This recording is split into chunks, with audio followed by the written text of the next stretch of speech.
A new discovery, which has not yet been published. It relates directly to the black communities across America. After here, I'm going to Bimini. As she said, I'm also going to speak at the Washita Conference again in Louisiana about this. But before I tell you about that, people will say, well, big deal, so what? Why is history important at all? History is extremely important. Imagine if I could take from each one of you as an individual everything you knew about life to last week and just erase it. Where would you be? You'd be lost. You'd be incompetent. You wouldn't know how to plan for the future. And you do the same thing with a people. If you erase their history or you don't tell enough about their past, they also become incompetent and they can't fulfill the future. And that's why a lot of people in the black community have felt, well, how come all of the dreams of the civil rights movement aren't yet fulfilled? And one reason is because this history is still suppressed. It still isn't taught. But there's been a recent discovery which is going to blow the lid off of all that. And that's what I'm going to talk about. Now, basically, what science has now found, although this is suppressed for the most part, there have been some great researchers. You have some wonderful books there, like by Evan von Sertima, who's talking about these things. This is not taught in your public schools, although it will be. The history that the children are learning today is not history that's going to be taught in the next 25 years. It's going to be radically different. We now know for a fact that long before Columbus, there were 4 major migrations of blacks to the Americas, different parts of the Americas, for totally different reasons, totally separated from each other by many centuries. But nonetheless, there were these black, you can call them migrations, but they were not in charge. I'll describe it. You can make up your own mind what they were. The most recent of these took place about 400 years before Columbus was even born, and it's all outlined in a marvelous book over there. It's called The Golden Trade of the Moors. And it is now known that the West African Kingdom of Mali had huge fleets of merchant vessels, and that these kings, these black kings of West Africa, began sailing across the Atlantic to Mexico as early as 900 AD. Now, why did they do that? They did that for trade, not for conquest or invasion. They did this for trade.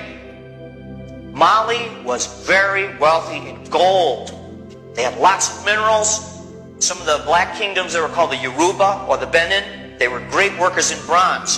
But the trouble with West Africa, and it's still a trouble today, not enough food, famine. Somehow, the black kings of Mali had preserved this tradition long before, where there was this kingdom across the sea, a totally different one.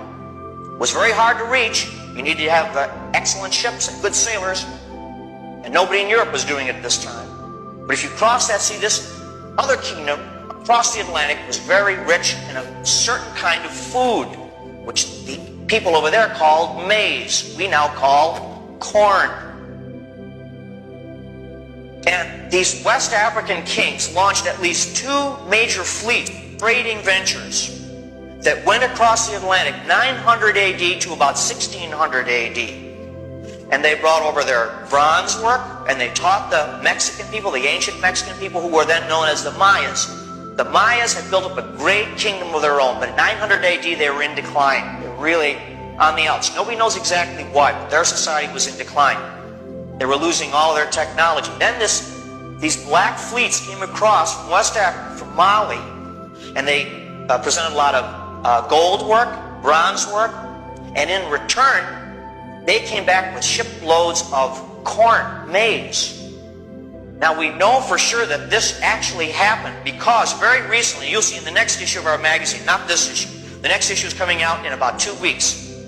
This is part of it. The discoveries are happening so fast and furious, it's hard to keep track.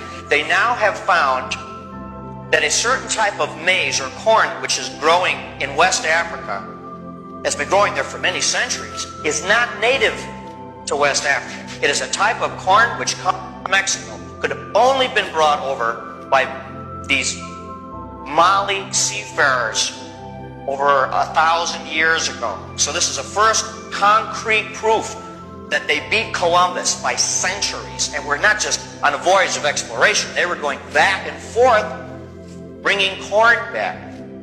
Now, why do we know about that?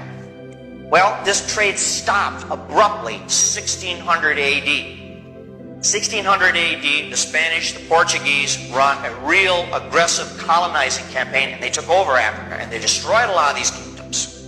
And with the destruction of these kingdoms went all the knowledge and all the history of these past trades.